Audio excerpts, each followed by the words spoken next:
Hi friends, welcome back to Kritika Yashvika kitchen. ಮತ್ತು ಹಸಿ ಬಟಾಣಿ ಬಳಸ್ಕೊಂಡು ಮಸಾಲ ಸಾರು ಮತ್ತು ಬಟಾಣಿ ಕುರ್ಮಾ ಥರ ಯಾವ ಥರ ಮಾಡೋದು ಅಂತ ನೋಡೋಣ ಬನ್ನಿ.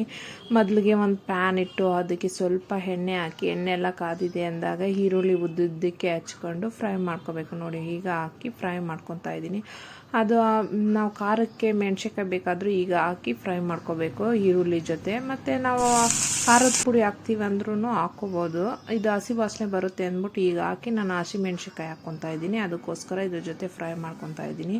ನೋಡಿ, ಈ ಥರ ಗೋಲ್ಡನ್ ಕಲರ್ ಆಗೋ ತನಕ. ಮತ್ತು ಮಿಕ್ಸಿಗೆ ಹಾಕ್ಕೊಳ್ಳೋಣ ಅಂತ ಅವಾಗ ಫ್ರೈ ಮಾಡ್ಕೊಂಡೆಲ್ಲ ಈರುಳ್ಳಿ ಮತ್ತು ಮೆಣಸಿನ್ಕಾಯಿ ಎಲ್ಲ ಅದೆಲ್ಲ ಹಾಕಿ, ಮತ್ತು ಬೆಳ್ಳುಳ್ಳಿ ಬಿಡಿಸಿಟ್ಕೊಂಡಿರ್ಬೇಕು. ಬೆಳ್ಳುಳ್ಳಿ, ಶುಂಠಿ ಎಲ್ಲ ಹಾಕಿ, ಮತ್ತು ಚಕ್ಕೆ ಲವಂಗ ಎಲ್ಲ ನಮ್ಗೆ ಎಷ್ಟು ಬೇಕೋ ಅಷ್ಟು ಹಾಕಿ, ಮತ್ತು ತೆಂಗಿನಕಾಯಿ ಸ್ವಲ್ಪ ಹಾಕಿ, ಮತ್ತು ಅದನ್ನು ಸ್ವಲ್ಪ ಮಿಕ್ಸಿ ಹಾಕ್ಕೊಂಡು, ಮತ್ತು ಇದು ಧನಿಯಾ ಧೂಳು ಸ್ವಲ್ಪ ಹಾಕ್ಕೊಂಡು ಮಿಕ್ಸಿಗೆ ಹಾಕ್ಕೋಬೇಕು. ಮತ್ತು ಒಂದು ಪ್ಯಾನೋ ಇಲ್ಲ ಕುಕ್ಕರೋ ಏನೋ ನೀವು ಸಾಂಬಾರು ಯಾವುದ್ರಲ್ಲಿ ಮಾಡ್ತೀರೋ ಅದು ಇಟ್ಕೊಂಡು ಸ್ವಲ್ಪ ಒಂದು ಕುಕ್ಕರಲ್ಲಿ ನಾನು ಕುಕ್ಕರ್ ಇಟ್ಕೊಂಡು ಸ್ವಲ್ಪ ಎಣ್ಣೆ ಹಾಕಿ, ಎಣ್ಣೆ ಎಲ್ಲ ಚೆನ್ನಾಗಿ ಕಾದಿದೆ ಅಂದಾಗ ಇದು ಸಾಸಿವೆ ಸ್ವಲ್ಪ ಹಾಕಿ, ಸಾಸಿವೆ ಸಿಟ್ಲುತ್ತೆ. ನೋಡಿ, ಈಗ ಎಣ್ಣೆ ಹಾಕ್ತಾಯಿದ್ದೀನಿ. ಸ್ವಲ್ಪ ಎಣ್ಣೆ ಕಾಯಬೇಕು, ಅದಕ್ಕೋಸ್ಕರ ಕಾಯಿಸ್ಕೋಬೇಕು. ಮತ್ತು ನೋಡಿ, ಸಾಸಿವೆ ಈಗ ಹಾಕ್ತಾಯಿದ್ದೀನಿ.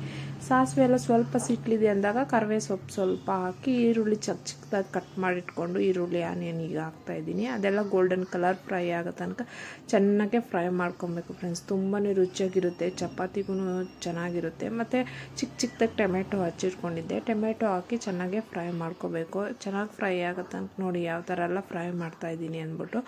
ಮತ್ತು ಸ್ವಲ್ಪ ಉಪ್ಪು ಹಾಕಿದ್ರೆ ಟೊಮೆಟೊ ಸ್ವಲ್ಪ ಚೆನ್ನಾಗಿ ಬೇಯುತ್ತಲ್ವ, ಅದಕ್ಕೋಸ್ಕರ ನೋಡಿ ಉಪ್ಪು ಹಾಕಿ ಚೆನ್ನಾಗಿ ಮಿಕ್ಸ್ ಮಾಡ್ತಾಯಿದ್ದೀನಿ.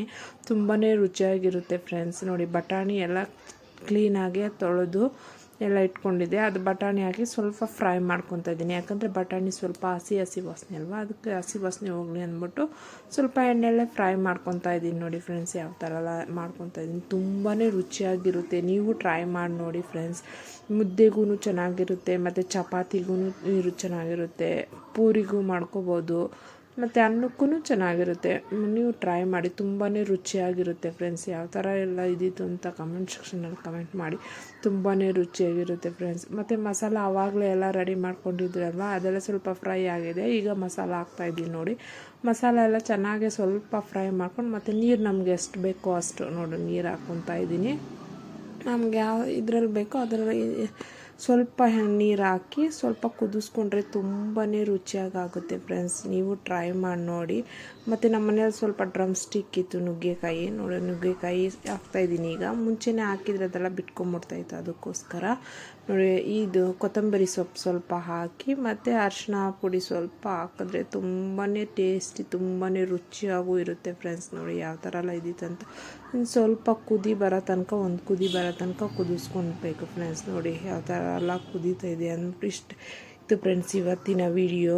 ಇಷ್ಟ ಆದರೆ ಲೈಕ್ ಮಾಡಿ, ಶೇರ್ ಮಾಡಿ, ಕಮೆಂಟ್ ಮಾಡಿ.